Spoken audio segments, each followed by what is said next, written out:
year they go. I don't know.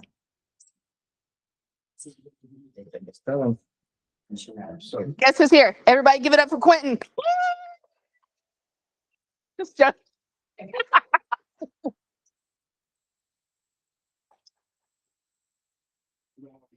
So my husband popped onto a team meeting. Apparently, he somehow got into my email and got on my calendar and like didn't know what he was doing. It was on team meeting. He's like, "Why do y'all ring the bell like you're like bringing in the cows?" Bring it on. Yeah. Okay. Welcome to KW's team meeting today. That's great, Ken. This is one of the first times I've seen you clap. Good job.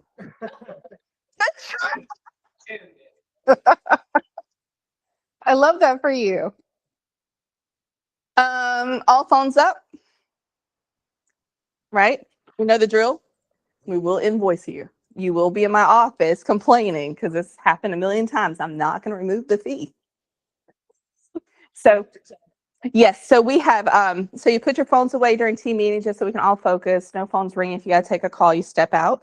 If you choose to be on your phone, we bill you $5. It goes to an invoice for our charity. It goes to an invoice for a charity. All right, we ready? We know what this means. We're going to talk about this one for a second. We're going to read it first. Ready? 1, 2, 3.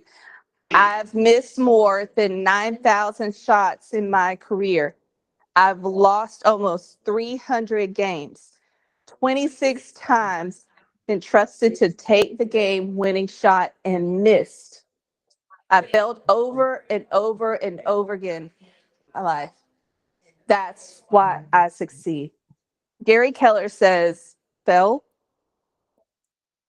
fail, fail, succeed. Right? We have to fail to succeed. If we succeed every time we do something, we don't know what failure looks like. Is that true? We don't even know we're doing it right. We're just hitting a goal. Does anybody want to say what this means to them? This resonates a lot with me, especially with my daughter. So my daughter was on her way to Spain about 4 years ago.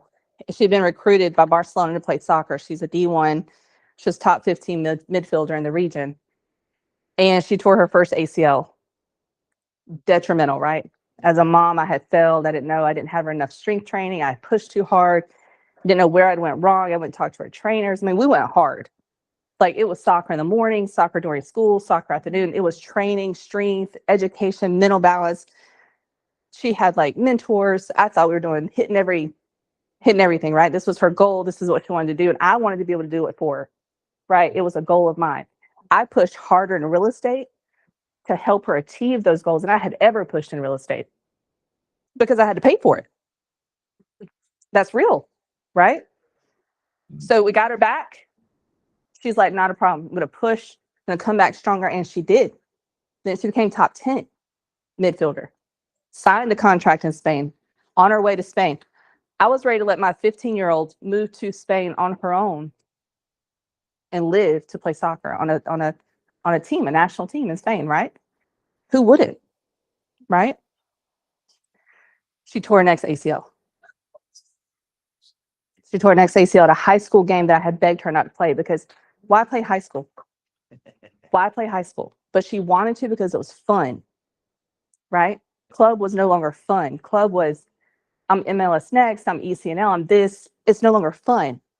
High school's fun. So I was like, okay, I get it. Let's have some fun, right? Tore the ACL. Went back, trained, did all this stuff again.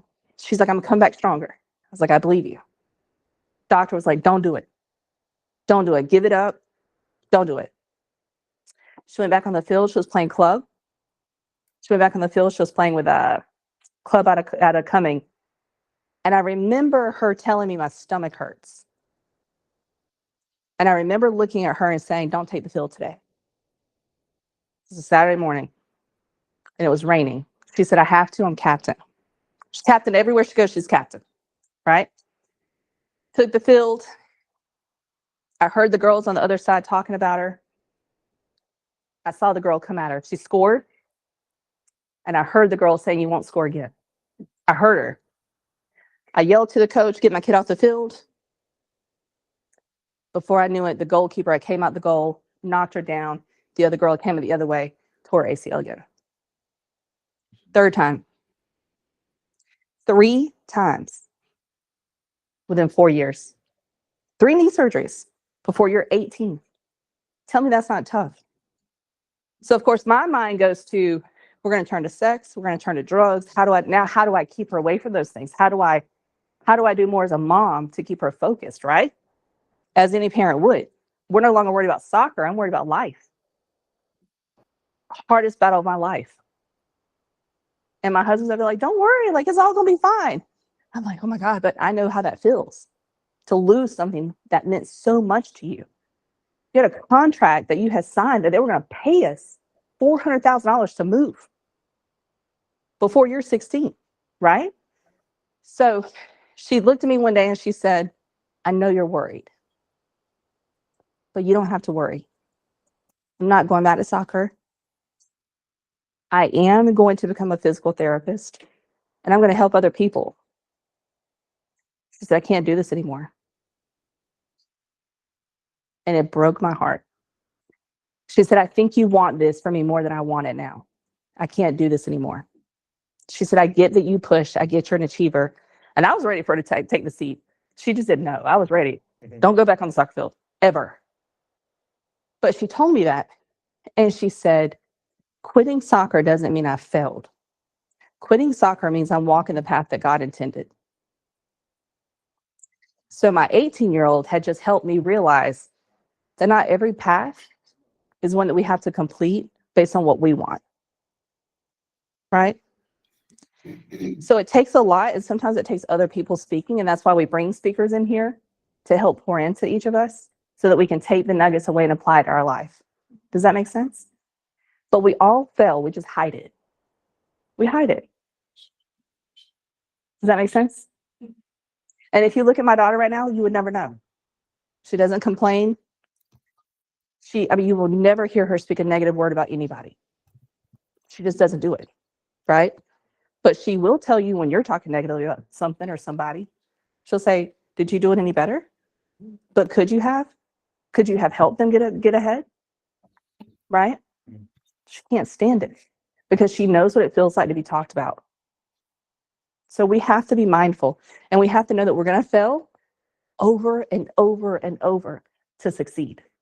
But we can't give up. Anybody have anything to say? That was a lot. That just went light. I was not prepared for that. So I'm sorry. The power of a database. We're talking about databases. A lot of us are in bold. We're all in there lead genning. But there are 4 laws to building a database. So if you don't know what they are, you need to take note, because this is where your business comes from. As an ALC member sitting here in front of me, he can attest to this, that you have to start with a database, right? And you have a database, even if you think you don't have one. You can tell me all day that you don't have a database, and I'm gonna look at you and say, "Give me your phone because I'll buy it from you. And I'll offer you money for it. I offered you money for yours." I'm like, "Ken, you've got a huge database. Let's talk about it." He's like, "No, I'm gonna talk about it with my people." You gotta do it. You gotta fix that. You gotta fix that. So 4 laws: build a database, feed it every day. So every conversation you have with somebody, you have to make note of it. How do you get their contact information? Don't tell me it's not out there.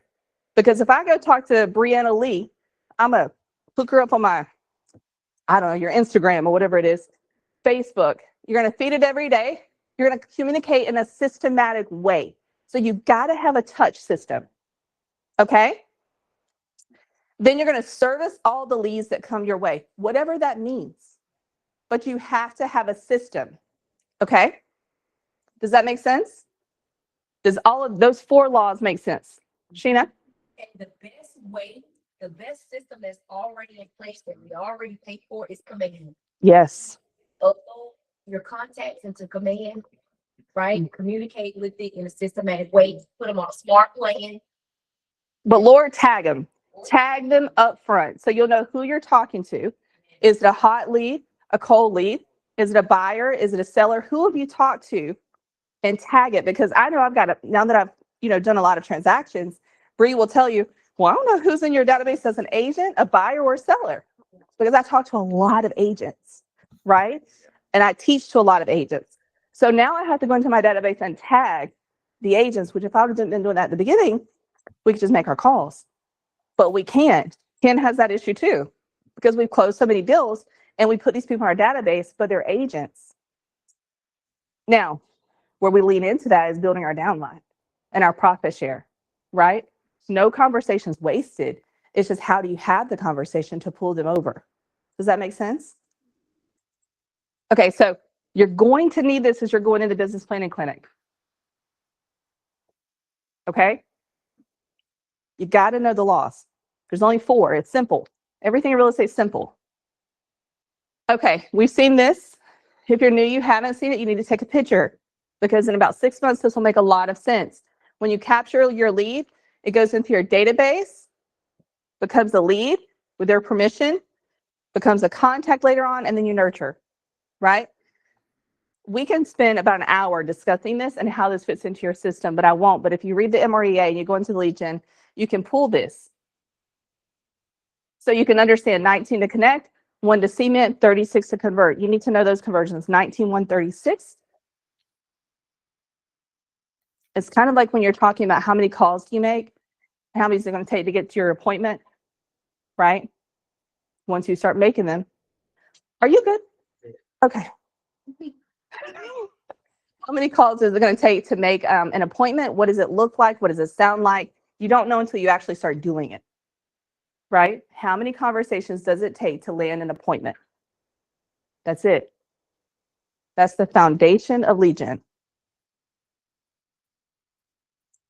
Does everybody understand that? Do you have any questions around lead gen real quick?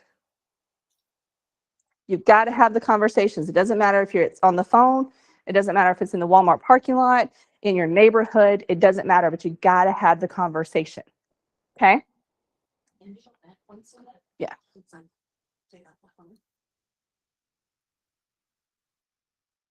I think. This one? Yes. Uh-huh. Okay, Snap House is here. We're going to welcome him up. He is our lunch sponsor.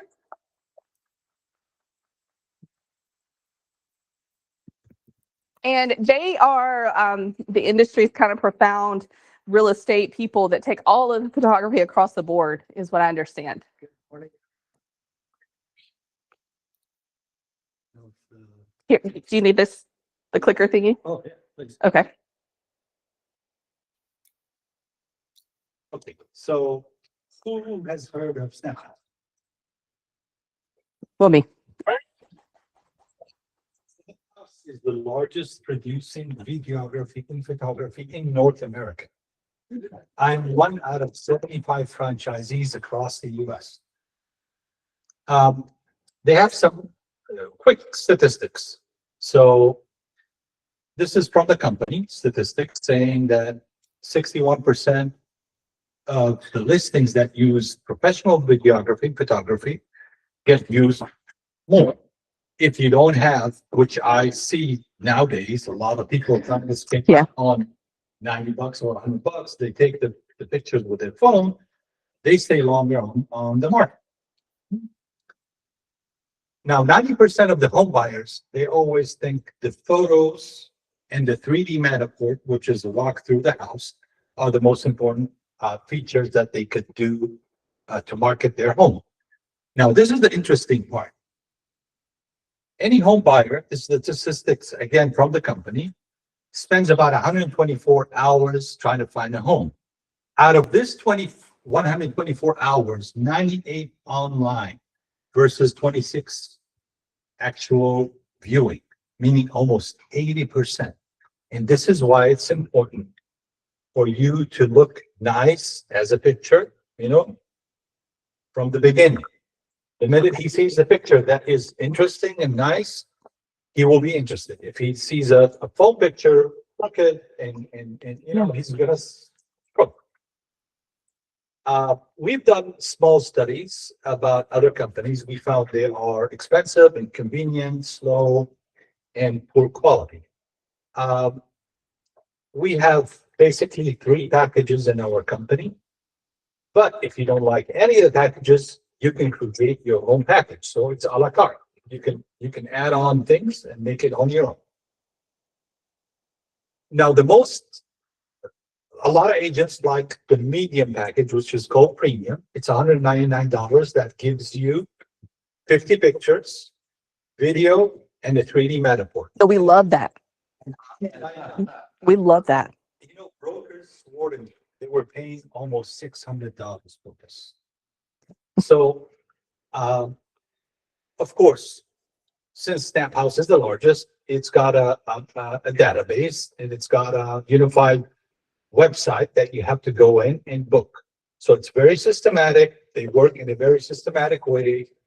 They have a whole full-fledged team of processors day in, day out. They don't stop. No weekend, no weekday, no holidays. They process every single day. I'm going to skip through this real quick and go to this, which is this one on your in front of you. These are the 3 packages that I told you about. So we start with the basic, up to 30 pictures. The premium, $199. The premium plus adds on to all of these a floor plan and a twilight photo. It's for $299.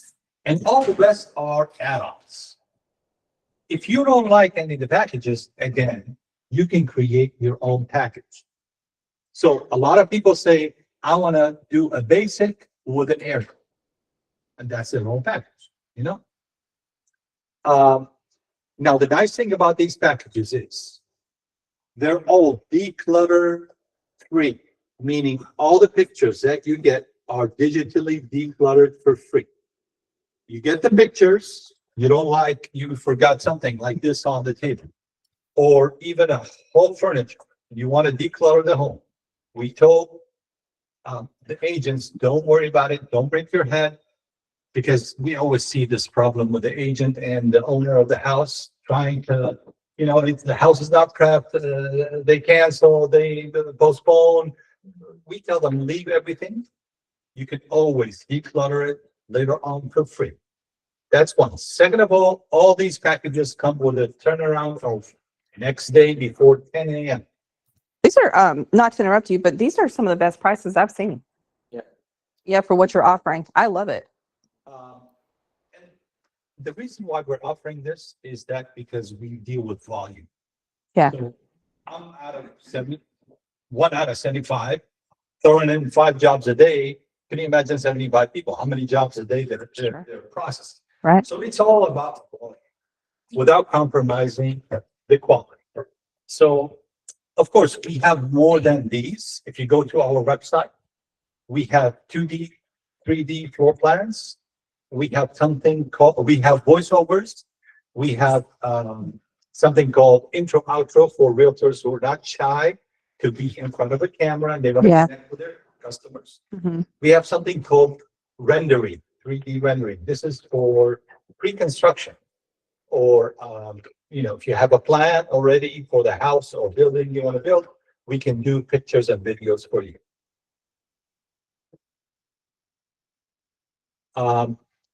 I'm going to skip all this. I don't want to take a lot of your time. Do you have any questions that I could answer real quickly? What is a twilight photo? Okay, so twilight photo is that time of a day where you take that photo where it looks, the house is lit up with lights and it's like sundown, sunset, yeah. They do it digital. It's not us that we go and do it. So it is an option. You can choose it by itself, or it comes with one of our packages, which is the Premium Plus. Comes with one picture. Typically, it's one picture of the front of the home. We do that. And it's an, So what if they have the house that already have the lights that are coming from like the up under the gutter and stuff? You know how a lot of the houses now have the lights that go around? Would that still be something that's photoshopped, or would they just go out like? believe it or not, I'll give you an example. One of my guys did a house yesterday and, it was just a small condo. And the customer said, the agent said, can you please ask the processing team to fix these? Some of the lights were off. And they did. I mean, this is simple. I'm just giving you an example. All these lights are on. If one of them is off, we can always ask them, please do something about it. They should. Yeah. Photos, look, with photos, we can do a lot of things. With video, we can't. Yeah. We cannot. Can't make me skinny. Huh? You can't make me skinny. That's the problem with the video. It is what it is. Now, videos, by the way, we do 3 types. Number one, we do something called cinematic that comes with the bundles. It is detailed, long for the house inside out, and it's typically 3 minutes. We do something called social media teaser, and it's shot differently, edited differently with a different camera. It is made about a minute to be upload friendly on the internet. So it is vertical versus horizontal. And we do something called reel. I don't know if you've seen that before, but it is like 2 angles of the same room in the same Yeah. frame. And it goes real quick. Now, some people think it's too busy for their eyes. They don't like it. Some people like it. It's funky. So that also we do. So we do 3 types of videos, not just one. Yeah. The cinematic comes with everything, with the 2 bundles, but the social media teaser and the reel, they are add-ons. Any more questions? How much advance notice do you require? Oh, that's a good question. You got to go online to see, and it gives you every day by day which slots are open, and you can choose. Okay. Now, one really important part of this is when you book, they do ask you to fill out a form, give you a credit card, but that's for booking. They never charge you until the job is actually done. Meaning, let's say we did the job today. We submit the raw material to all the processing team. Late in the night, they charge you if it was submitted. If it wasn't submitted, they're not going to charge anything. And you are able to cancel, modify your booking 1 day before. Same day, you can't. You can't cancel. There's a cancellation fee or a no-show fee of $99. But 1 day before, you can always cancel, modify, do anything you want. You will not be charged. Yeah, that's pretty good. I guess when you say submitted, Meaning the raw material. right. But so why would we not get it submitted? Is it because there's contractors that work for Snap House and then we have to let them go film? These are. Tomorrow, he's saying they don't bill it until they submit it. But we don't worry about show up. We're not worried about that, right? No, we're not worried about show up. Okay. So basically, we are groundwork, marketing, sales, groundwork. As a company, they deal with everything else. Oh, I see. They bill you, they send you the material, they communicate with you, object removal, any changes you need, they do everything. We don't do all that stuff. So we're not a mom and pop shop where we go home and start sitting on a computer and doing all that stuff. And, maybe we can do 1 or 2 per day. No, I can throw in as many jobs as I want per day, and they will be all delivered the next morning before 10 a.m. That's really good. Yeah. Yes, ma'am. So for the photos, I know some photographers are allowed to, because some people like the lighting to be darker, some people like it brighter. Do you have the option to tell them? That's processing. So typically, the way that this industry works is we do multiple shots. So we do like 10 shots of every single angle. They take all these 10 and they produce the best one for you. Now, you want something brighter, darker, contrast, they can always change that for you if you don't like it. And that's why they're there. Yeah. Change, to modify. Is there an additional charge if you? No, no charge for changes, no charge for object removal, nothing. Yeah, about that, how good is that? Like, if I had like a house and it's got lots of stuff everywhere, can we clean that stuff Yes, out? ma'am. And you can't Complete tell. declutter. No, I mean, a lot of people do this because we have virtual staging. We offer beautiful virtual staging. I think we have like 7 or 8 staging styles you choose from. So they declutter the room to maybe virtual staging. I will just remind everyone that the processing is magic, but the buyer is going to come to that house. That's what I was gonna say. Yeah. Yeah. And let them know in the description. Ken's absolutely right. Mhm.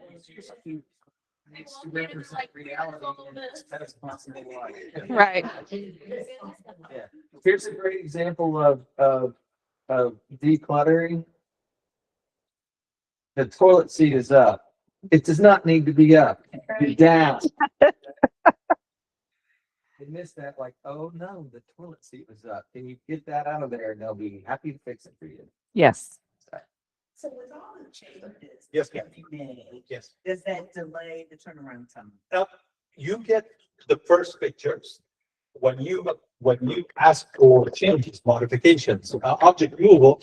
Typically, it takes about 24 hours after. So once you submit it, it takes about 24 hours to do all these changes. Which isn't bad. Yeah. It's not bad at all. Absolutely.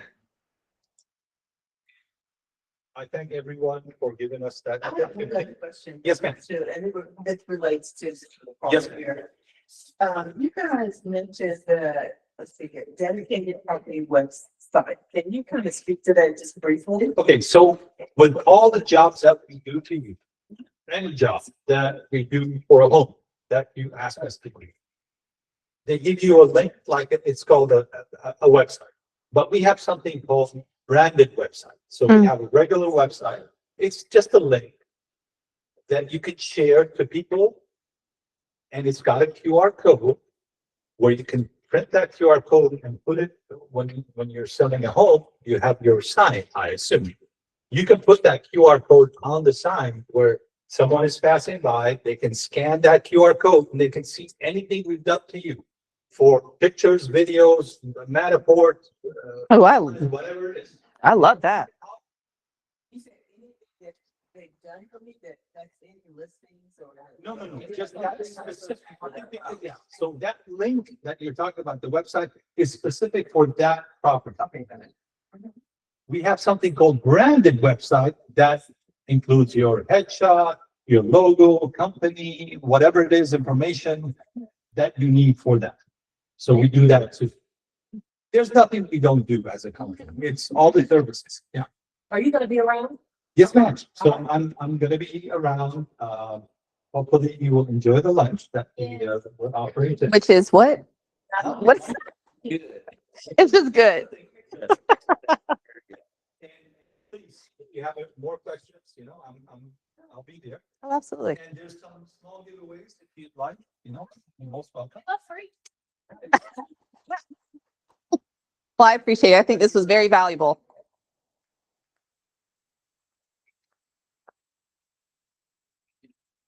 Yeah. Like Ken said, don't go crazy and be decluttering the whole house. And I'm going to show up there and you got dogs and roaches and rats and everywhere. I'm going to need to know before I get there. Be careful. That's all I could think. Yeah.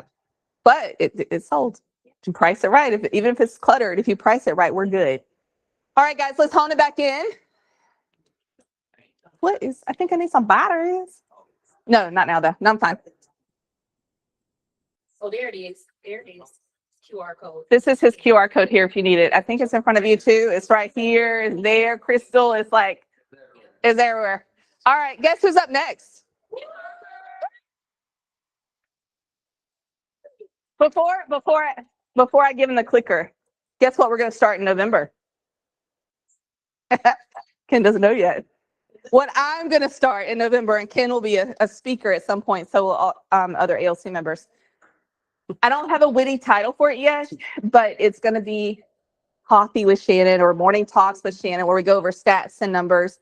PC will be involved. We're going to start that consistently in November, just because the market, the 8-3 rule, and we need to stay on top of our numbers, right? If I start talking about Dow and all this stuff, y'all don't have a clue. Ken will have to carry the whole conversation.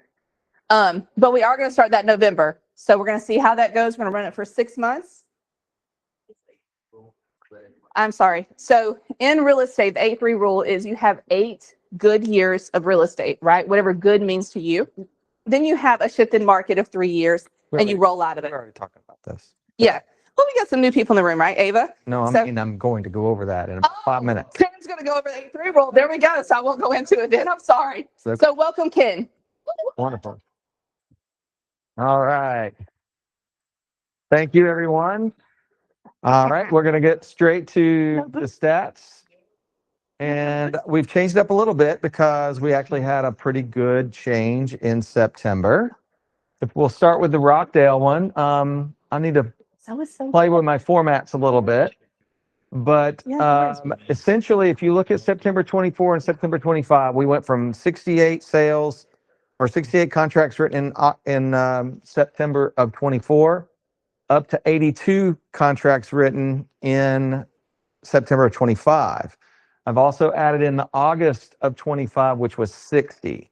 So anyway you look at that, that's a 30% increase in activity in Rockdale County for September, whether it's year over year or month over month.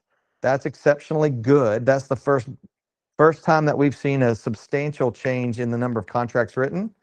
If you come down here into Newton, even Newton is somewhat better. It went from 76 last year to 83 this year. Newton is a larger market, so they had 80 in August. So overall, what this is telling us is that when they announced the rate, the Federal Reserve announced rates were going to be reducing by 0.25%. That made the news. There's been a lot of buyers that's been waiting for good news. And a lot of people got back into the market in September.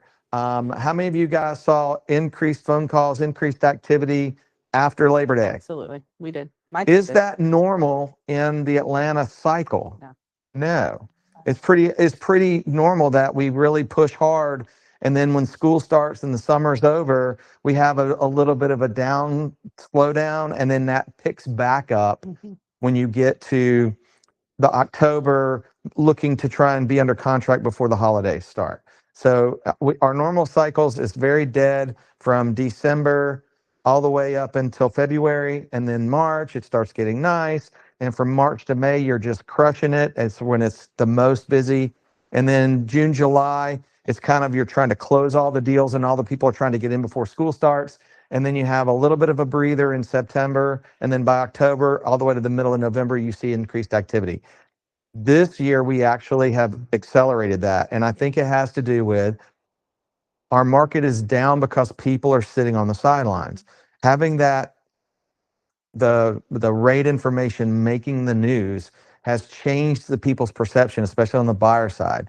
So one thing I will notice, if you look, I've actually color coded the different price points for us so that we can see specifically which price ranges are in a buyer's market or seller's market. If it's green, it is a seller's market. If it's red, that's a buyer's market. Now, why did I pick red for buyer's market? I had to pick one. It doesn't matter. But our businesses are supposed to be listing-based businesses. That's the sustainable model for real estate agents, is to have a listing-based business. It's not the only way to make money, but it is a more consistent way. If you notice, we're at 5.2 months of supply in Rockdale. We're in 5.6 months of supply in Newton.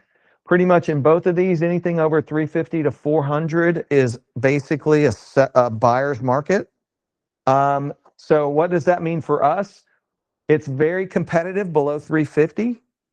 Then it gets then in terms of buyers, there's not a lot of listings for the number of people that want to be in that price range. As you go up in price range, because of affordability, with the rates being where they are, you have fewer and fewer people that qualify, which means there's more listings and fewer buyers that can buy them. And that gives them a competitive advantage in the moment to be able to see more properties, make better offers, and then try and negotiate that with the sellers to get the best deal they can. At the bottom of the market, it's still very, very, very constrained in terms of how much inventory is available for the number of people that want to buy. I saw a question. Yellow is a balanced market. What I did is picked anywhere that's within 5 to 6 months of supply as a balanced market. So overall, we're balanced, but that's because so much of the activity is below 400. Okay. If you actually look at the raw data, in terms of closings, you've got 35, 21, and 12 between under 400, and the total is 80. So that's like 70 to 75% of your market is below 400 in Rockdale. Same is basically the case in Newton, even though it's a larger county, the numbers are a little bit larger. But by the time you get above 600,000, you're talking 5 to 7% of the market. That's not a big number of closings. So that's why the numbers can get skewed. Like when I see something that says, oh no, there's 24 months of supply in Newton County between 800,000 and 1 million. And you're like, oh my God, 24 months of supply. That just means there was one contract written and there's 8 for sale. That's what it means. Those numbers can, the smaller the sample size gets, the more out of whack they get. But if you're sitting there with a listing at 950 in Newton County, you know that there's not a lot of buyers looking at your property, right? Okay, any questions about this? Now I wanted to show you something else. That is the numbers from our February meeting. Months of supply, 5.2. Months of supply, 5.6. No change. What has changed is the unit totals. 343 active homes, 295 in the early part of the year. 463 active listings, 388. Okay, so someone tell me what that means. We have more listings currently in the market, but we have more or the same months of supply. Is that good or bad for real estate agents? Tell me why. That there's more opportunity for you to get into the market. There is literally no one selling. Now there are more sellers and buyers are going up at the same time. Correct. Great job, Quentin. Yeah. What this tells you is that the problem, we have had a big recession in real estate because the total number of transactions has dropped about 40% since 2022, which was the really peak of the churn of all the stuff after COVID. And so what's happened is we were in a horribly imbalanced market, right? It favored sellers. There wasn't enough homes. There's tons of buyers. And then the buyers all went away when the rates went up. And so the sellers are like, I'm good. I'll just sit tight. Well, that has led to us getting to a balanced overall market. That is not a bad thing to be balanced. From our standpoint as agents in our career, you want to see an increase of the overall activity, and that's exactly what we've seen so far. And that takes us to some next slides. These are things that I cribbed off of the 1% meeting that I had last week. I'm fortunate enough to be able to sit in on some of the higher level meetings here in the region, and I'm sharing some of the things that they shared with us with you guys. First, every downturn ends in recovery. And that makes sense, but when you're in the middle of the downturn, it's important to remember that, because when you lose sight of that, you can make career decisions that can adversely impact your life. Okay. What do I mean by that? Well, here you go. Here's annual sales forever. The source of this is National Association of Realtors. Okay. But this shows you 3.2 million sales all the way back in 1990. Then you have this huge run up to 7.1 million sales in 2005. Anyone know what happened after 2005? We had a little bit of a crash in the housing market, and it dropped down, and the foreclosures really started getting bad in 2008. It led to an overall massive recession in our economy. Actually led to a recession in the world economy. but we got down as low as 4.1 million. That is really low. And then you can see over time, it slowly builds up. And in the 2014 to 2020 range, you're in a consistent 5.1 to 5.6 million transactions taking place every year. Not bad at all. Then you see COVID, it jumps up to 5.6. Now think about that, because there were 3 months in 2020 when we did how much transactions? 0. But you still ended up at 5.6 million, right? That's almost a 5% increase from the previous year, and you took 3 months off. And then you had this massive run up to 6.1, and then drop in 2022. That's when the rates started going up. Does anyone know when the rates actually physically started going up? It would have been the fourth quarter of 2022. Rates basically jumped 3%, or they basically doubled in the period of about 45 days, right? We went from like 2.5% rates to 5% rates in no time flat, okay? That will cause a downturn in your housing market, okay? So we had a massive downturn in our housing market. And because of that, the volume of transactions went from 6.1 to 5.0. Y'all kind of might have felt it then if you were doing something, but by the time you got to 2023, 4.1 million. 2024, 4.1 million. 2025, they're anticipating 4.2 million. Okay, that's the bottom. That's where we are. We have hit the bottom in terms of units. I have a question. Foreclosures being at 25 is looking like 08. No. Can I tell you why? Because between 2000 and 2005, 6, you had a reasonable run up in value, but what you actually had was way more homes built, and it was multiple houses by individuals. Everybody were buying investment properties. If you've ever seen The Big Short and he's interviewing the professional dancer that has 5 condos in Miami, right? Okay, that was, you were building more homes than the market needed, and individuals were buying multiple homes. That's not what we've really seen here. What we've seen here is a price run up caused by a constrained supply, and now the market's trying to catch back up to that supply. And that's why we've been able to have our volume go way down, but it hasn't made prices drop, because we were so imbalanced in favor of sellers. All this lower volume has just brought us into balance. That's why it's important to know the 5.2 and 5.6 months of supply. That's a balanced market, okay? We're not out of balance favoring buyers or sellers right now overall in the marketplace. But the good news is that as the rates kind of modify, which they're anticipating that's going to happen, we have an opportunity to see more volume overall. Because here's the thing, if the buyers come back in the market, what are the sellers going to do? They're going to come back in the market. Yeah. And so as long as those things stay kind of going together, you can end up in a balanced market and just overall grow the number of transactions. Does that make sense? Cool. All right. So this is not the first slowdown. Sales always come back. This is something that was shared with us as well. Also from National Association of Realtors. The early 80s recession, you had a 50% drop in home sales. This is not prices. This is units. Okay. Does anybody remember the early 1980s recessions? Maybe me and one other person. I think I was like 10 or 11 years old, maybe 12. Yeah. Interest rates then went from like 7, 8, 9 to 19. Almost 20% interest rates. That will stop your housing market cold in its tracks. And so it took 4 years before those unit numbers caught back up. Okay. Then you had the 2008 great financial crisis. We went from 7.1 all the way down to 3.5 million. Now, where it says 3.9, that's a month over month projection, annual projection. It's not a true count. So at the hottest part of the market, we were averaging selling 7.1 million homes a year per month.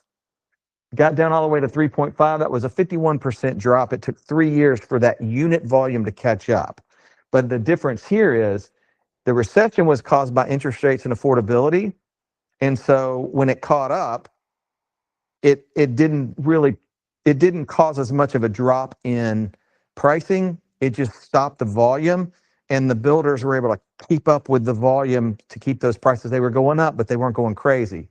But after the great financial crisis, for that 7.1 to 3.5, that was a supply driven recession in housing. And so the only way to fix that was the value of houses dropped through the floor. The only reason we were able to bring our buyers back in 3 years or less and get that volume back up is because we had to drop the value of those homes so low. So is COVID going to be more like the 80s recession, which was a units recession more so than a price recession? Or are we going to see a financial crisis? Someone asked that question earlier. So COVID, 5.6 million at the top, 4.1 million is where we are now. That's only a 27%. Time to recover, 8 months. Okay. Why? Because the minute everybody realized that COVID wasn't going to kill you walking your dog, right? They're like, hey, we're going to survive this. So there was a lot of joy in the fact that we're going to survive this. And then what did the government do? They dropped interest rates to next to nothing and said, get back out there and spend money. And so people's like, I'm buying that house that was $2,800 payment last month. It's a $1,700 payment this month. My rent's $2,000. See you, renter. I'm a now homeowner, right? And so you shot through this one. Only took 8 months to recover that one. Okay. Now we have this one, 6.4 million at the peak down to 3.9. It's 39% drop. Time to recovery says to be determined. But historically, COVID is an outlier. Historically, it's 3 to 4 years to recover. So when she's talking about the 8-3 rule, you have anywhere from 7 to 8 years where the market is slowly, steadily building. And then you have a reset, which is where you have your drop. And it takes 3 years for it to reset and then go up. Does that make sense? So right now, we're heading into the end of the third year. We're 36, 37 months into this thing. So we should start to see recovery if we follow the pattern. Here's what they're projecting. This is this last year, 4.7. Now, why are these numbers different than the 4.1? Because you've got this is from a different way to look at the same data. So don't worry about the data, worry about the change. So you're going from 4.75. This year, they're expecting 4.81. That's about 100,000, not even 100,000, 75,000. That's less than 2%, 3% increase, right? Very, very nominal. Now we're going up to 5.2. That's 500,000 more. That's a 10% increase in transactions, in units, in closings. Okay. That's a substantial difference for us, right? Now, here's the beauty. I've been through 2 or 3 of these. Some of y'all have never been through any of these. I'm going to show you the one chart that every real estate agent that's in the business that's struggling right now needs to see. Now, that just looks like something out of math class, right? I mean, it's like, I think I saw that in trigonometry. I can't read that.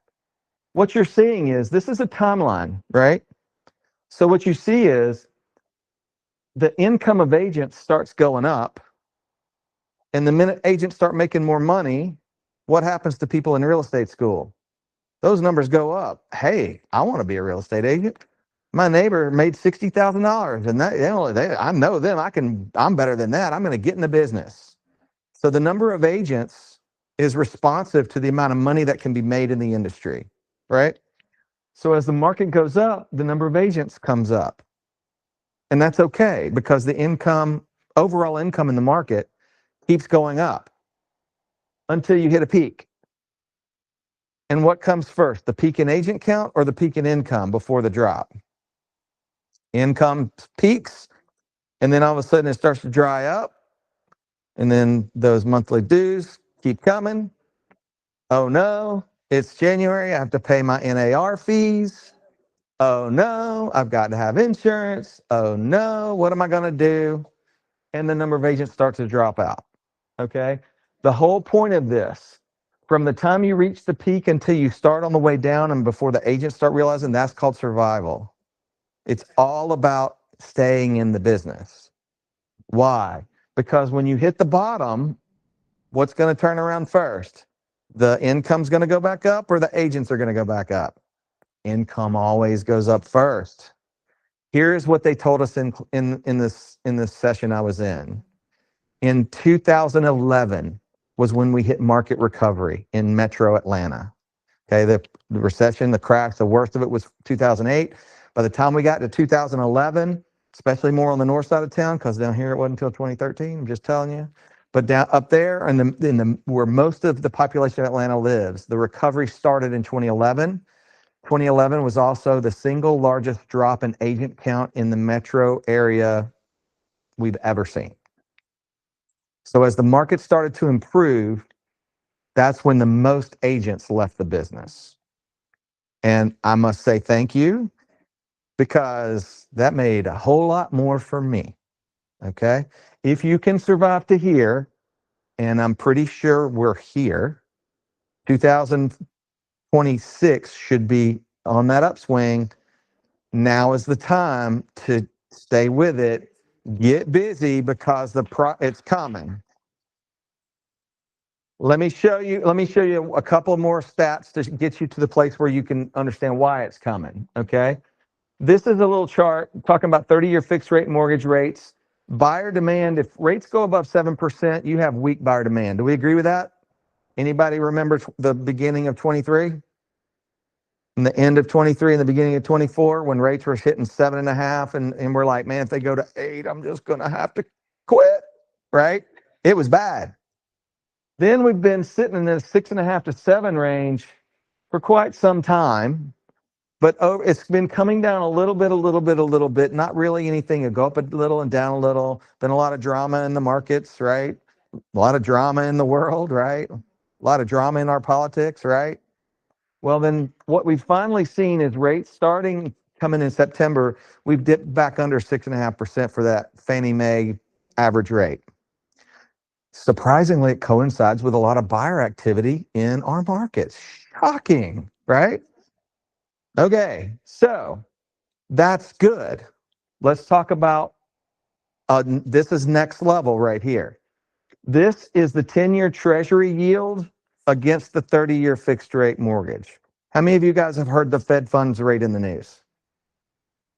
What is the Fed funds rate? That's the rate that the Federal Reserve charges to borrow money that banks can borrow from the Federal Reserve.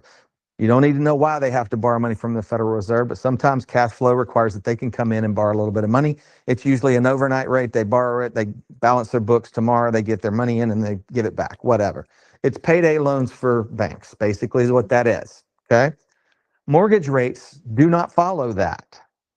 Mortgage rates follow the 10-year treasury. Someone think reasonably why that would be the case. How long do people own their homes?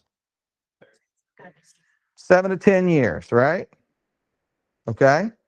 So if you were a lender going to loan money to someone, when can you expect to get your money back?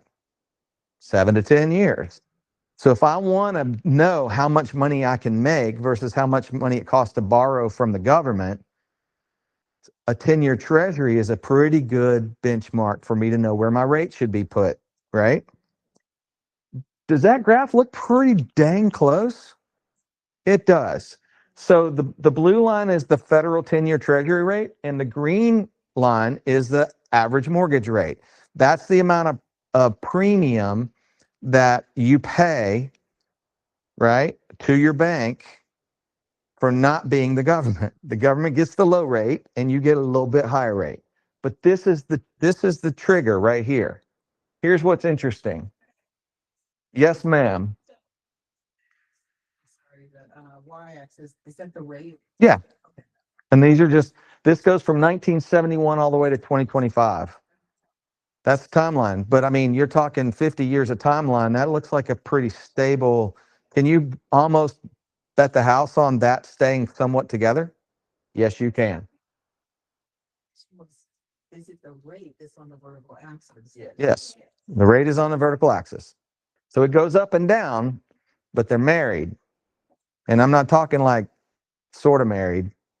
They're real married. That's right. All right. The average spread, and this is the greatest and the lowest and all the stuff. The average spread is 2.59%. That's the premium you pay. 2.5% more than the government can borrow money for. That's what you can borrow money for with perfect credit. Okay. Where are we right now? Right now, we're at a 2.27. That's at 6 point. Hold on, I got this wrong. The average spread is 2.59. The low is 2.25, 2.76. I'm sorry. This is from 2023 to right now. Okay. We've gone from a spread of 2.76 over to 2.25 right now. This is not a long, this is now. Historically, we've been at 1.76. If you go over that 50-year spread, the average is 1.76. Right now, we're at 2.27, which means we're paying 0.5% more right now relative to the 10-year treasury than the historical average. Can anyone tell me why banks would want a little bit of a higher spread than normal? Oh, I don't know. We've had a shutdown. We've had Doge. Yep. We've had ICE. We've had Iran. We've had Palestine. We've had Building a military Terrorists, base yeah. here. all of everything. This is what I call the chaos, right? We have political chaos. We have real world chaos. That chaos is causing investors to be very skittish about what they loan money. It's also, you have a little bit of chaos because inflation eats away at the value of borrowed money, right? Yep. And so you've got a little bit of an inflation premium priced into that as well.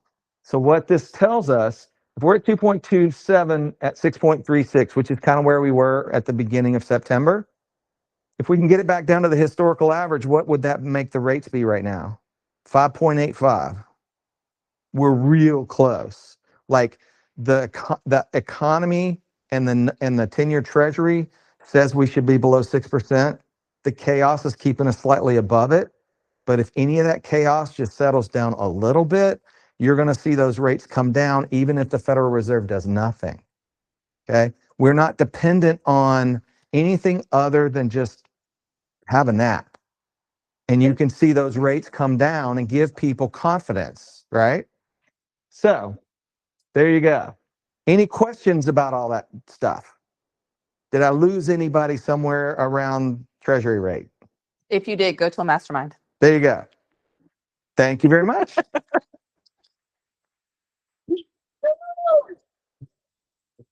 That was so good. Yeah.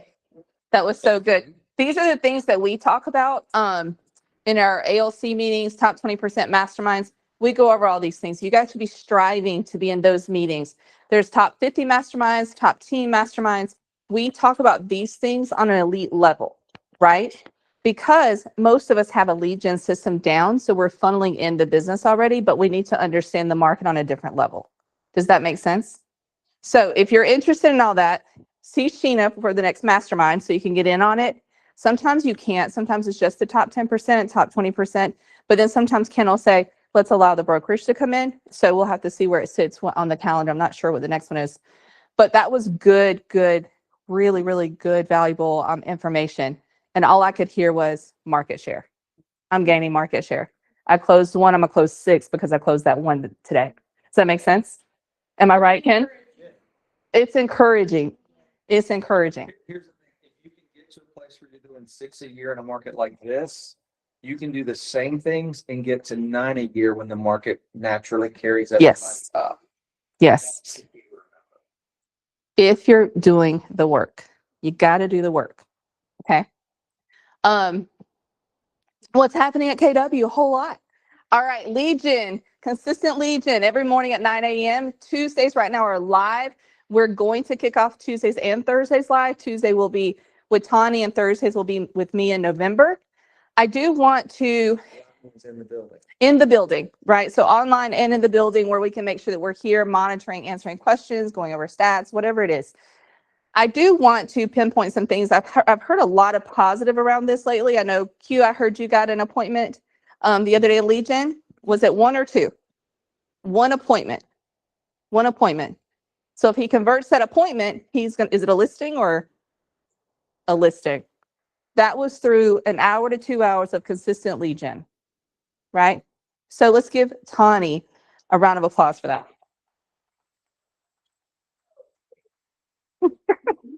It takes a lot, Tawny, it takes a lot to be a leader. and to stand in front of a brokerage and plead and beg people to do things that they should already be doing. So I commend you for that, because it takes a lot to show up and to be in front of people and they're doubting themselves and you're trying to lead them through it. Does that make sense? Yes. It's brutal. It's brutal. You guys don't know what goes on behind the scenes to make these things take place at an elite level. Because I will tell them, I'll tell my staff real quick, too much fluff, do it again. Yes or no? It's not good enough. Do it again. And they hate to hear me say, I love that for you. They hate it. They hate it. So great job, Tawny. You are appreciated. Charity Roundup, Michelle Carter is having a Support KW Cares event October the 17th at Don Tello's. She is trying to raise $3,000. So if you guys can go join her at Don Tello's at 6 p.m. in Conyers, have a night out with the brokerage, enjoy some, what's the word? Camaraderie with the agents. But we appreciate her for doing this. This was her idea. She's putting it together. She's standing in front of it. I appreciate her. She's celebrating her 59.5 birthday. Fall Festival is coming up this weekend. It's at the Covington Fairgrounds. We do need volunteers to set up for, we need more now for breakdown. So in between, if you're going to show up, make sure you have your system in place on how you're gathering everyone's information, because this is a Legion source. So if you're doing your 411, this should be on there. And your goal should be beside it. I'm going to show up for the thing to celebrate Keller, to be with us, right? But then there should be a goal behind it. I'm going to have 30 conversations or whatever it is, right? And then what are you doing with the conversations after? How do you put them into your database? Because we can go all the way back to the beginning of this team meeting when I said Legion daily, touch your database daily, okay? Business planning clinic, if you haven't signed up, we've had to move it because we've had so many people. You have to sign up. You will not have a seat at this. Everyone's going to be there. Top 1%, top 5%, top 10%. You're going to need to be there to get this information. Oh, Trailer Park CEO. She's fabulous. Yeah, Dawn is great. This is our regional director. She's been TL for, I don't know, 20 years. Now she's one of Gary Keller's right hands. She runs our region, but she's coming, but we had to move it to Peachtree City to get a big enough building for all of us to fit. Okay. Transportation, are we gathering together or we're not at all? I would do the transportation thing, but it's so hard to coordinate. If you need transportation, then maybe what we do is we can text her and put something in, and that the office can help to put 3 or 4 of you together to ride shared out. Carpool. Carpool down there is the way to do it. Mm-hmm. Yeah. But I do understand that some people have to pick up their kids. Some people have things to do. So that's where it gets real. Carpool with someone down there. Yeah. It will benefit you not just from class, but also from the camaraderie and learning about your other agents. Yes. What their struggles are. You may find someone that can become a good partner for you, or a role play partner for you, so two younger people can grow together.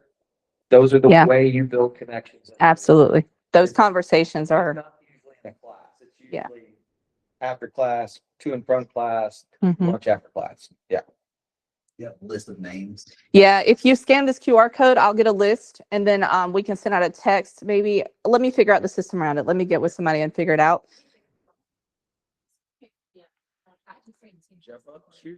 It's in your email too. It's going to be sent to you, but y'all can come up and get it. But you do need to be here. You're going to leave with a GPS, a 411.